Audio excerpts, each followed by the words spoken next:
J'apprends à hacker, ça s'inspire c'est une initiative personnelle qui s'inspire de mon parcours et de mon vécu.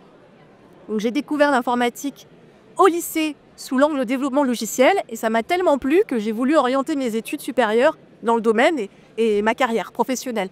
J'ai découvert la cybersécurité plus tard au cours de mon parcours professionnel, mais mon bagage technique de développeur logiciel n'était pas suffisamment pour faire le travail qui m'était demandé, c'est-à-dire de faire de l'analyse de la menace.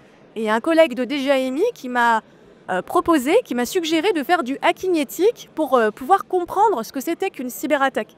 Et pour moi, ça a été une révélation. C'était tellement en fait stimulant, ça m'a permis d'explorer des facettes que j'aurais jamais explorées si j'avais jamais fait ça. Et j'ai également en fait pris conscience en travaillant dans la cybersécurité qu'on était face à une pénurie de talents et une problématique de féminisation. Ça m'a particulièrement touchée parce que moi j'ai deux petites filles qui à l'époque, quand j'ai commencé, c'était il y a 3 ans, quand l'idée a germé, elles étaient en école primaire, elles avaient des cours d'informatique et elles trouvaient ça très ennuyeux. Alors je me suis dit, moi qui suis capable de sacrifier mes nuits pour résoudre des challenges de hacking, comment faire en sorte que ça les intéresse? Donc j'ai décidé de leur faire découvrir le hacking éthique en développant des challenges spécifiques qui ne nécessitent aucune compétence en informatique et juste leurs compétences, savoir lire, écrire et compter. Et ça leur a beaucoup plu, ça a marché sur elles, ça a marché sur leurs camarades et ça a marché sur tous les enfants que j'ai pu rencontrer pendant 3 ans et pour qui j'ai animé des ateliers de hacking. Donc j'ai développé quelques petits challenges accessibles pour les enfants, accessibles à leurs compétences. Pour les résoudre, il faut juste savoir lire, écrire et compter parce que c'est les compétences qu'ont les enfants en primaire.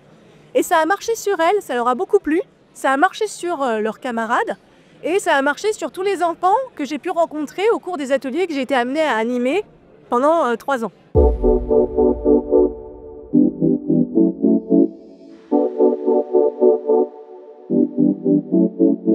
Le terme de hacking est souvent mal compris.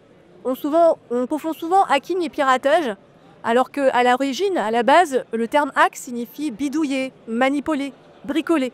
Et il faut savoir que le cyberespace tel qu'on le connaît aujourd'hui n'existerait pas s'il n'y avait pas eu des gens qui ont fait du hacking. Les pionniers de l'informatique, beaucoup de pionniers de l'informatique ont été des hackers. Et par exemple, je peux citer l'exemple du cofondateur de Apple, Steve Wozniak, qui définit le hacking comme un bidouillage qui s'appuie sur de l'inventivité. Mais évidemment, on ne peut pas faire du hacking n'importe où, on ne peut pas faire du hacking n'importe comment, et c'est bien ce que j'explique dans le livre, dès les premiers chapitres. Et c'est ce que j'explique dans les ateliers. Et pour leur faire comprendre que le hacking doit être fait de manière responsable, on a même écrit un petit poème, donc je vais vous le réciter. Si tu hacks sans permission, tu risques fort de finir en prison. Si tu veux continuer à hacker, tu dois le faire sur des plateformes dédiées.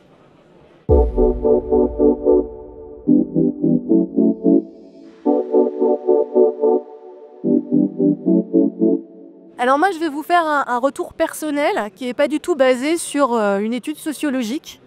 Ça fait 3 ans que j'anime les ateliers de hacking auprès des enfants et j'ai vu près d'1 millier d'enfants de différents âges. J'ai animé des ateliers en école primaire, au collège, au lycée et même auprès de BTS. Et mon constat, il est simple, c'est qu'à partir d'un certain âge, autour de fin de collège, début de lycée, les filles se mettent des barrières elles-mêmes. Elles se sentent désintéressées du sujet parce que dans leur tête, elles pensent que c'est pas fait pour elles. Et donc, c'est très important de pouvoir les initier au plus tôt parce que mon constat, c'est qu'en école primaire, c'est pas du tout le cas. Les enfants sont tous au même niveau quand ils sont en école primaire. Ils sont tous curieux de faire ça. Ils sont contents de faire une activité de ce type-là qui change un petit peu de la lecture, de la grammaire et du calcul. Et il m'arrive très souvent d'avoir dans une classe en école primaire des filles qui sont leaders de l'atelier et qui vont aider les autres. Donc c'est très important de les intéresser au plus tôt pour briser au plus tôt les stéréotypes. Et ça ne veut pas dire que plus tard, il faut abandonner. Et c'est pour ça que dans J'apprends à hacker, on a un système de mentor et de apprenti hacker. C'est un jeu de rôle.